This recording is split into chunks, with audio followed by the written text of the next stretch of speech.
فأعوذ بالله من الشيطان الرجيم بسم الله الرحمن الرحيم حتى إذا جاء أمرنا وفارت النور قل نحمل فيها من كل زوجين اثنين وأهلك إلا من سبق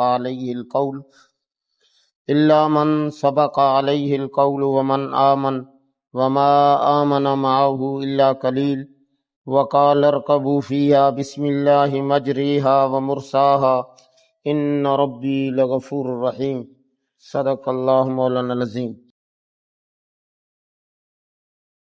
اب عذاب کا فیصلہ ہو چکا تھا، جب کشتی تیار ہو گئی تو رب تعالیٰ نے حکم دیا کہ اب انتظار کریں، حتی اذا جاء امرنا، یہاں تک کہ جب ہمارا حکم آ جائے۔ اس سے پتہ چلتا ہے کہ پیغمبر اپنے اختیار سے کوئی کام نہیں کر سکتے اور اس جگہ کو چھوڑ نہیں سکتے۔ یونس علیہ السلام نے اللہ کی اجازت کے بغیر امت کو چھوڑا تو اللہ نے انہیں امتحان میں ڈال دیا۔ تو نوح علیہ السلام کو کہا گیا کہ آپ رب کے حکم کا انتظار کریں، اور نشانی کیا ہوگی؟ وفارت تنور، یا تو روٹیوں والا تندور اور یا پھر اونچی جگہ، اونچا ٹیلا، وہاں سے پانی پھوٹے گا۔ آپ نے کیا کرنا ہے؟ قل نحمل فیہا من کل زوجین اثنین، ہر چیز کا جوڑا جوڑا یعنی نر اور مادہ جانوروں میں سے وہ بٹھا لینے ہیں، وَأَهْلَكَ، اور اپنی اولاد میں سے بھی، الا من سبق علیہ القول، ہاں جن کی ہلاکت کے متعلق فیصلہ ہو چکا ہے انہیں نہیں، ان میں آپ کی بیوی اور آپ کا ایک بیٹا، وَمَنْ آمَنَ، اور جو آپ پہ ایمان لا چکے ہیں وہ سارے بھی، وَمَا آمَنَ مَعَهُ إِلَّا قَلِيلٌ، آپ پہ ایمان لانے والے بہت تھوڑے تھے، 80 یا 82 یا 85 بندے، 950 سال تبلیغ کی، 80 یا 82 بندے یا 85 یہ مسلمان ہوئے۔ اب کشتی میں بیٹھے ہیں تو نبی کو یہ دعا سکھائی گئی کہ کشتیوں کو پار لگانے والا کون ہے؟ اللہ۔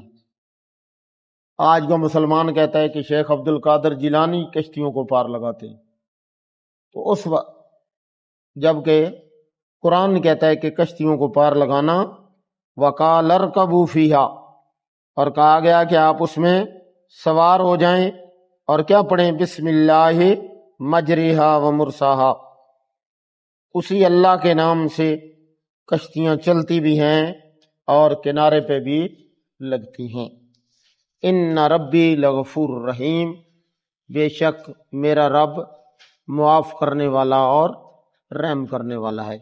تو کشتیوں کو، بیڑیوں کو پار لگانا، مشرکین مکہ بھی، ان کا بھی قرآن نے ذکر کیا، وَإِذَا رَكِبُوا فِي الْفُلْكِ دَعَوُا اللَّهَ مُخْلِصِينَ لَهُ الدِّينَ، جب کشتیوں میں سوار ہوتے تھے تو خالص اللہ کو پکارتے تھے۔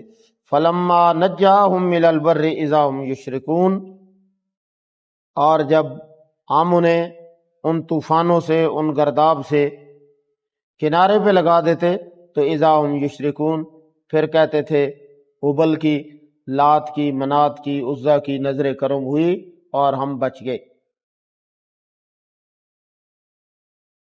تو مشرکین مکہ بھی یہ سمجھتے تھے، ان کا یہ عقیدہ تھا کہ کشتیاں پار لگانے والا کون ہے؟ اللہ۔ لیکن آج کا مسلمان کہتا ہے کہ شیخ عبد القادر جیلانی کشتیاں پار لگاتے ہیں۔ اللہ ہمیں سمجھ کی توفیق عطا فرمائے۔